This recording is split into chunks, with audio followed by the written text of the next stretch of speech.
Shalom. Renungan kali ini berjudul Kristus, Pola dan Bukti oleh Evangelis Lokamanya Prawiro.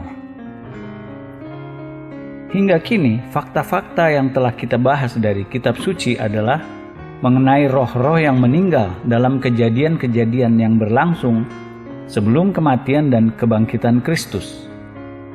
Sekarang kita meneruskan apa yang Alkitab ungkapkan mengenai pengalaman Kristus sendiri sepanjang periode kematian dan kebangkitannya. Nas pertama yang akan kita pelajari adalah nubuat kematian, penguburan, dan kebangkitan Kristus.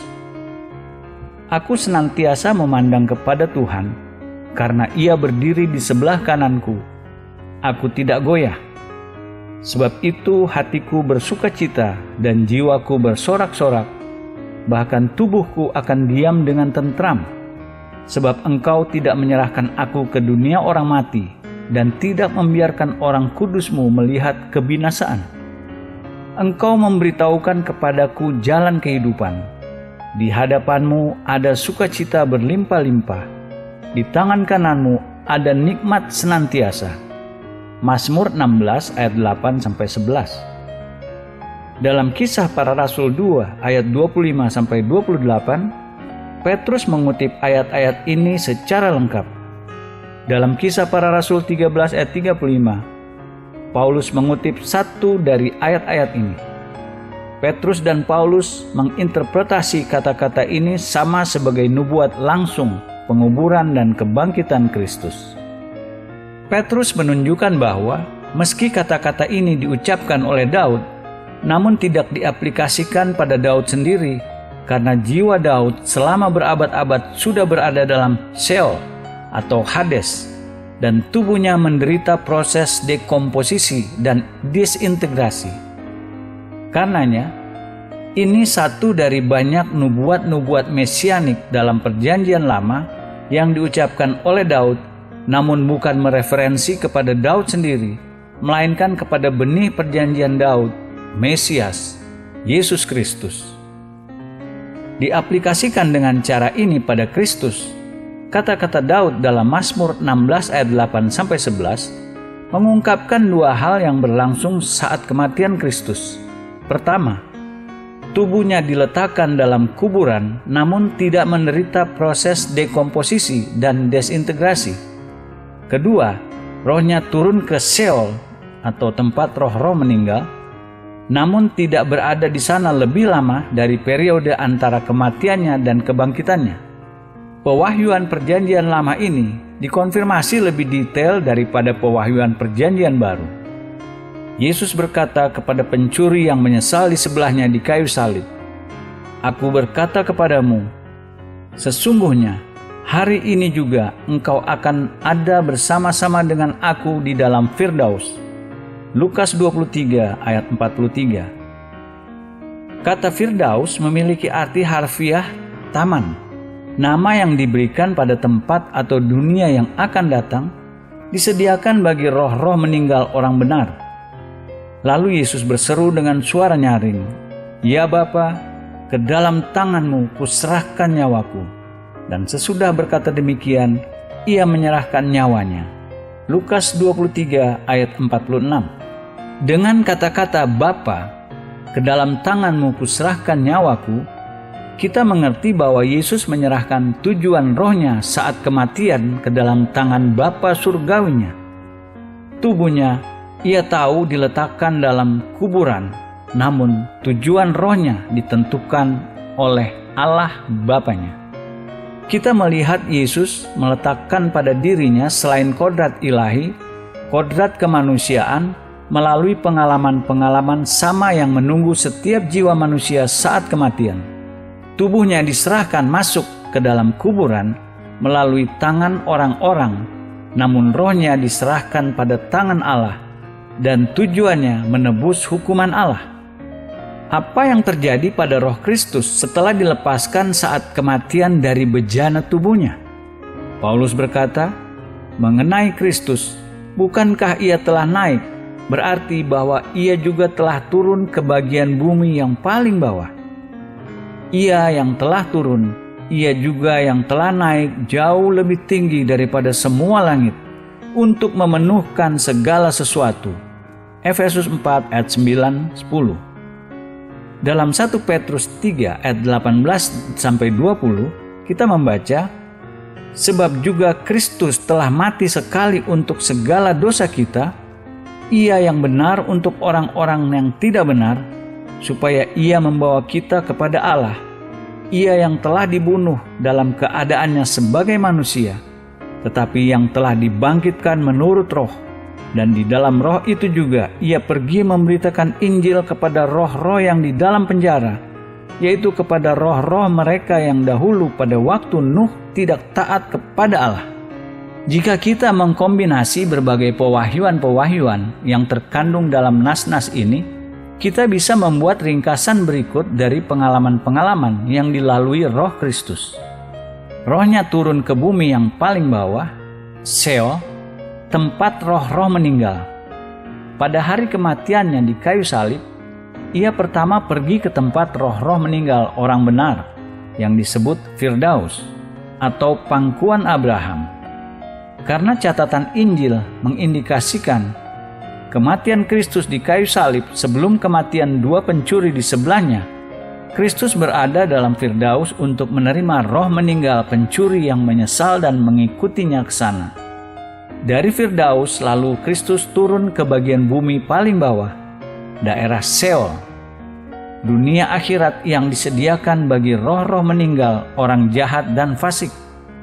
Turunnya Yesus ke tempat penyiksaan ini perlu baginya untuk menyelesaikan pekerjaan penebusan dosa manusia, karena Ia harus menanggung sepenuhnya, bukan hanya fisikal, namun juga akibat-akibat spiritual dosa, sementara berada dalam alam di bawah Sheol, dunia akhirat.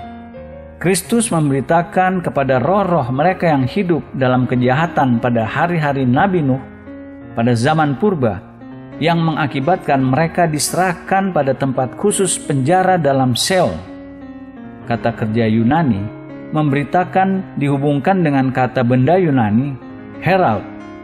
Karenanya ini tidak mengindikasikan bahwa Kristus memberitakan Injil kepada roh-roh dalam penjara, melainkan Ia memproklamirkan sebagai herald atau pengabar.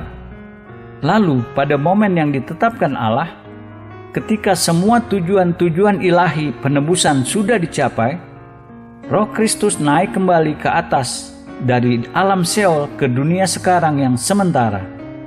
Pada waktu yang sama, tubuhnya yang tergeletak tanpa nyawa di kuburan dibangkitkan dari kematian. Roh dan tubuh sekali lagi disatukan menjadi kepribadian lengkap. Tetapi yang benar ialah bahwa Kristus telah dibangkitkan dari antara orang mati sebagai yang sulung dari orang-orang yang telah meninggal. Karena sama seperti semua orang mati dalam persekutuan dengan Adam, demikian pula semua orang akan dihidupkan kembali dalam persekutuan dengan Kristus. 1 Korintus 15 ayat 20 dan 22. Paulus mengindikasikan bahwa kebangkitan Kristus dari antara orang mati menjadi pola untuk diikuti oleh semua orang. Dalam pola ini, kita bisa membedakan dua urutan. Pertama, bagian non-material manusia, rohnya, untuk sekali lagi kembali dari alam roh-roh meninggal. Kedua, bagian material, tubuhnya, dibangkitkan sekali lagi dari kematian. Dengan cara ini, roh dan tubuh sekali lagi disatukan menjadi kepribadian lengkap manusia dengan tiga elemen bagian material dan non-material, roh, jiwa, dan tubuh. Untuk melengkapi ringkasan singkat subjek ini, kita perlu mempelajari kematian dan kebangkitan Kristus sendiri dan mempelajari apa yang Perjanjian Baru ungkapkan mengenai tujuan orang-orang Kristen sejati saat kematian dalam dispensasi atau periode masa kini. Kita melihat Perjanjian Baru mengindikasikan satu perbedaan penting antara periode sebelum kebangkitan Kristus dan setelah itu. Sebelum kebangkitan Kristus, roh-roh meninggal orang benar diserahkan ke tempat khusus Sheol yang disebut Firdaus atau pangkuan Abraham.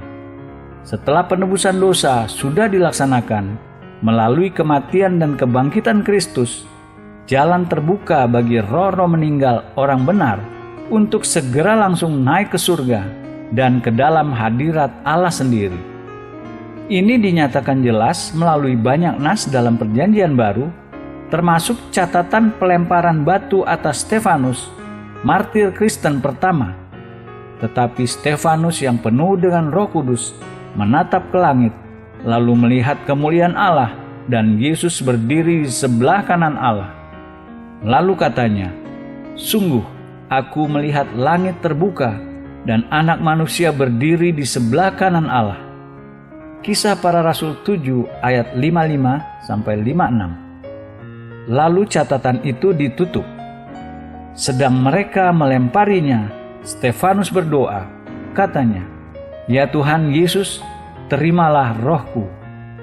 Sambil berlutut ia berseru dengan suara nyaring, "Tuhan, janganlah tanggungkan dosa ini kepada mereka." Dan dengan perkataan itu meninggallah ia. Kisah Para Rasul 7 ayat 59-60. Pada momen-momen sebelum kematiannya, Stefanus melihat fisik Kristus dalam kemuliaan di sebelah kanan Bapa. Doanya, "Tuhan Yesus, terimalah rohku," mengekspresikan jaminan untuknya saat kematian tubuhnya, rohnya akan naik ke surga ke dalam hadirat Allah. Ini dikonfirmasi dengan cara Paulus berbicara mengenai kematian. "Maka oleh karena itu hati kami senantiasa tabah, meskipun kami sadar bahwa selama kami mendiami tubuh ini, kami masih jauh dari Tuhan. Tetapi hati kami tabah, dan terlebih suka kami beralih dari tubuh ini untuk menetap pada Tuhan." 2 Korintus 5 ayat 6 dan 8. Kata-kata Paulus ini mengimplikasi dua hal. Pertama, sementara roh orang percaya masih berada dalam tubuhnya, tidak bisa langsung berada di hadirat Allah. Kedua, ketika roh orang percaya dilepaskan dari tubuh melalui kematian, baru mendapat akses langsung ke dalam hadirat Allah. Paulus kembali pada pikiran yang sama dalam kitab Filipi, di mana ia menimbang-nimbang manfaat dilepaskan melalui kematian dari tubuh fisikalnya atau tetap tinggal lebih lama dalam tubuhnya agar menyelesaikan pelayanannya di bumi. "Karena bagiku hidup adalah Kristus dan mati adalah keuntungan. Tetapi jika aku harus hidup di dunia ini, itu berarti bagiku bekerja memberi buah. Jadi mana yang harus kupilih? Aku tidak tahu. Aku didesak dari dua pihak. Aku ingin pergi dan diam bersama-sama dengan Kristus. Itu memang jauh lebih baik. Tetapi lebih perlu untuk tinggal di dunia ini karena kamu." Filipi 1 ayat 21-24. Di sini Paulus mempertimbangkan dua alternatif di hadapannya. Pertama, tetap mendiami tubuh, yaitu hidup lebih lama di bumi dalam tubuh fisikalnya. Kedua, pergi dan diam bersama-sama dengan Kristus, yaitu rohnya dilepaskan dari tubuhnya melalui kematian dan masuk langsung ke dalam hadirat Kristus di surga. Contoh-contoh Stefanus dan Paulus ini membuat jelas bahwa ketika orang Kristen sejati dalam dispensasi atau periode masa kini meninggal, rohnya dilepaskan dari tubuhnya dan langsung pergi ke dalam hadirat Kristus di surga. Akses langsung bagi orang percaya Kristen ke dalam hadirat Allah di surga ini dimungkinkan hanya melalui kematian dan kebangkitan Kristus, yang mana sudah dilakukan melalui penebusan dosa lengkap dan final. Sebelum penebusan Kristus, roh-roh meninggal orang benar diserahkan ke tempat khusus dalam Seol. Daerah khusus ini sebuah tempat peristirahatan yang nyaman, bukan tempat penyiksaan atau penghukuman. Meski demikian, masih terletak jauh dari hadirat langsung Allah. Sekarang kita bisa mengaplikasikan kesimpulan-kesimpulan yang kita peroleh dalam doktrin kebangkitan. Pola kebangkitan semua orang dibuat melalui kebangkitan Kristus sendiri. dikatakan roh meninggal dipanggil dari tempat di mana diserahkan melalui penghakiman Allah. Apakah dalam alam surga atau dunia akhirat? Pada waktu yang sama, tubuh dibangkitkan melalui kebangkitan dari kematian. Roh dan tubuh disatukan, dan kepribadian lengkap manusia dibentuk. Pada titik ini, ada masalah yang sering menyusahkan pikiran kedagingan mengenai kebangkitan tubuh fisikal manusia. Seandainya seorang sudah mati 2 atau 3.000 tahun dan tubuhnya sudah secara total berubah jadi material elemen awalnya, atau seandainya seseorang terbunuh dalam perang oleh ledakan, bom, atau peluru, dan tubuhnya secara total disintegrasi oleh kekuatan ledakan sehingga secara manusia tidak bisa dilacak dan tidak bisa dikembalikan sisa-sisa tubuhnya. Apakah masuk akal dalam keadaan seperti ini berharap bahwa saat kebangkitan elemen-elemen material tubuhnya dikumpulkan, dibentuk, dan dibangkitkan lengkap seperti sebelumnya? Jawabannya harus sedemikian rupa bahwa bagi mereka yang mengakui hikmat, pengetahuan, dan kuasa tak terbatas Allah, tidak ada yang tidak masuk akal atau mustahil dalam doktrin ini.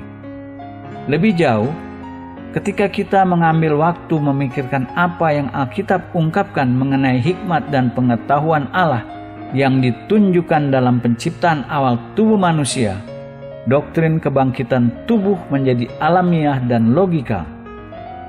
Dalam Mazmur 139, Daud berbicara mengenai proses awal di mana Allah membentuk tubuh fisikal manusia. Hampir seluruh Mazmur ini didedikasikan untuk memuji hikmat, pengetahuan, dan kuasa Allah yang tak dapat diukur dan dipahami.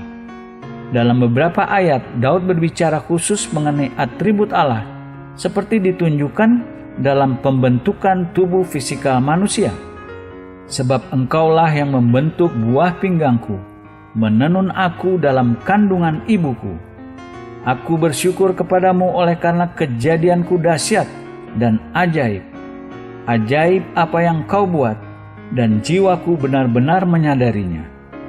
Tulang-tulangku atau tubuh fisikalku tidak terlindungi bagimu ketika aku dijadikan di tempat yang tersembunyi dan aku direkam di bagian-bagian bumi yang paling bawah. Matamu melihat selagi aku bakal anak atau tubuh fisikalku, dan dalam kitabmu semuanya tertulis hari-hari yang akan dibentuk sebelum ada satu pun daripadanya. Mazmur 139 ayat 13-16. Di sini Daud tidak berbicara mengenai bagian material kodratnya, roh dan jiwanya, melainkan mengenai bagian material kodratnya, tubuh fisikalnya, yang ia tunjukkan dengan frasa-frasa, selagi aku bakal anak dan tulang-tulangku. Mengenai proses di mana Allah menciptakan tubuh fisikalnya menjadi manusia, Daud mengungkapkan dua fakta menarik dan penting. Pertama, elemen material bumi dari mana tubuh Daud akan dibentuk secara spesifik ditetapkan dan dipersiapkan jauh sebelumnya oleh Allah. Sementara elemen-elemen material ini masih berada di bagian paling bawah bumi. Kedua, Allah telah menetapkan jumlah, dimensi, dan material tepat dari semua anggota tubuh Daud jauh sebelum tubuhnya diciptakan. Allah menyimpan catatan lengkap dan detail semua elemen untuk membentuk tubuh kita. Tidak ada bagian terlalu kecil atau terlalu tidak penting untuk dimasukkan dalam catatan Allah. Yesus mengatakan pada kita, "Dan kamu, rambut kepalamu pun terhitung semuanya." Matius 10 ayat 30. Dalam terang pewahyuan ini, kita menemukan ada paralel mencerahkan antara proses awal di mana Allah membentuk tubuh fisikal manusia dan proses di mana Ia akan sekali lagi membangkitkan tubuh itu dari kematian. Pada proses awalnya pembentukan tubuh manusia, Allah pertama menetapkan dan mempersiapkan berbagai elemen material, sementara semua masih dalam bumi. Lalu sementara elemen-elemen yang ditetapkan ini digabung dan dipasang untuk membentuk tubuh manusia, Allah menyimpan catatan tepat dan hati-hati dari setiap bagian dan setiap anggota. Setelah kematian, tubuh dikomposisi sekali lagi menjadi elemen-elemen materialnya. Namun Allah yang sebelumnya sudah mentahbiskan elemen-elemen khusus dari setiap tubuh individual, masih menyimpan catatan dari setiap elemen. Pada waktu kebangkitan, dengan kuasa kreatifnya yang sama, Ia akan sekali lagi menggabung dan memasang setiap elemen awal dan membentuk tubuh yang sama. Satu-satunya perbedaan besar adalah proses awal pembentukan tubuh aslinya bertahap, sedangkan proses pembentukan tubuh saat kebangkitan akan instan atau seketika. Namun sehubungan dengan kedaulatan tertinggi Allah mengendalikan waktu dan ruang, jangka waktu sesungguhnya yang dibutuhkan tidak signifikan. Jika kita tidak menerima catatan Alkitabiah tujuan tubuh manusia ini, maka kita tidak memiliki hak berbicara mengenai kebangkitan, yaitu proses membangkitkan lagi kedua kali. Jika elemen-elemen yang membentuk tubuh manusia saat kebangkitan tidak sama seperti mereka pada awalnya dibentuk tubuhnya, maka tidak logikal antara tubuh yang pertama dan tubuh yang kedua. Dua tubuh tersebut tidak berhubungan satu sama lain, apakah dalam waktu atau dalam ruang. Dalam hal itu, kita tidak bisa mengatakan bahwa Allah membangkitkan tubuh manusia. Sebaliknya, kita hanya bisa mengatakan bahwa Allah memperlengkapi roh manusia dengan tubuh manusia secara total yang tidak berhubungan dalam bentuk apapun dengan tubuh sebelumnya. Ini bukan yang Alkitab ajarkan. Alkitab mengajarkan bahwa ada keberlanjutan langsung antara tubuh awal manusia dan tubuh yang ia akan terima saat kebangkitan. Keberlanjutan ini bahwa elemen material yang sama yang membentuk tubuh awal akan sekali lagi digabung untuk membentuk tubuh kebangkitan. Konfirmasi kebenaran indah ini ditemukan pertama dan terutama dalam kebangkitan Kristus sendiri. Ketika Yesus pertama menampakkan diri kepada murid-muridnya yang berkumpul dalam kelompok setelah kebangkitannya, mereka takut, beranggapan mereka melihat hantu, roh tanpa tubuh. Namun, Yesus langsung meyakinkan mereka dan memberi mereka bukti identitasnya dan realitas tubuhnya. Lihatlah, tanganku dan kakiku, aku sendirilah ini. Rabalah aku dan lihatlah, karena hantu tidak ada daging dan tulangnya, seperti yang kamu lihat ada padaku. Sambil berkata demikian, Ia memperlihatkan tangan dan kakinya kepada mereka. Lukas 24 ayat 39-40. Satu dari murid-murid, Thomas, tidak hadir pada kejadian ini, dan ia tidak menerima catatan insiden yang diberikan murid-murid lain padanya. Namun seminggu kemudian, Yesus menampakkan diri lagi kepada murid-murid ketika Thomas juga hadir. Dan kali ini, ia memperkenalkan dirinya langsung kepada Thomas. Kemudian ia berkata kepada Thomas, "Taruhlah jarimu di sini dan lihatlah tanganku. Ulurkanlah tanganmu dan cucukkan ke dalam lambungku. Dan jangan engkau tidak percaya lagi, melainkan percayalah." Yohanes 20 ayat 27. Dari nas-nas ini kita melihat bahwa Yesus hati-hati memberi murid-muridnya bukti paling jelas bahwa setelah kebangkitannya, ia memiliki tubuh real dan bahwa tubuhnya sama dengan yang disalibkan. Bukti pada tangan dan kakinya dan tulang rusuknya yang masih menandai lubang paku dan tombak. Dalam hal-hal lain, tubuhnya sudah mengalami perubahan-perubahan penting. Tidak lagi tunduk pada keterbatasan-keterbatasan tubuh fana dalam tata tertib dunia sekarang. Yesus sekarang bisa tampak dan menghilang sesuai kemauan. Ia bisa masuk ruang tertutup, ia bisa melewati antara bumi dan surga. Namun dengan perubahan-perubahan ini, masih dalam tubuh yang sama ketika disalibkan. Lebih jauh, Yesus juga menjanjikan murid-muridnya bahwa tubuh mereka akan dibangkitkan tidak kurang lengkap daripada dirinya. Dalam Lukas 21, Yesus pertama memperingatkan murid-muridnya mengenai oposisi besar dan persekusi yang menanti mereka.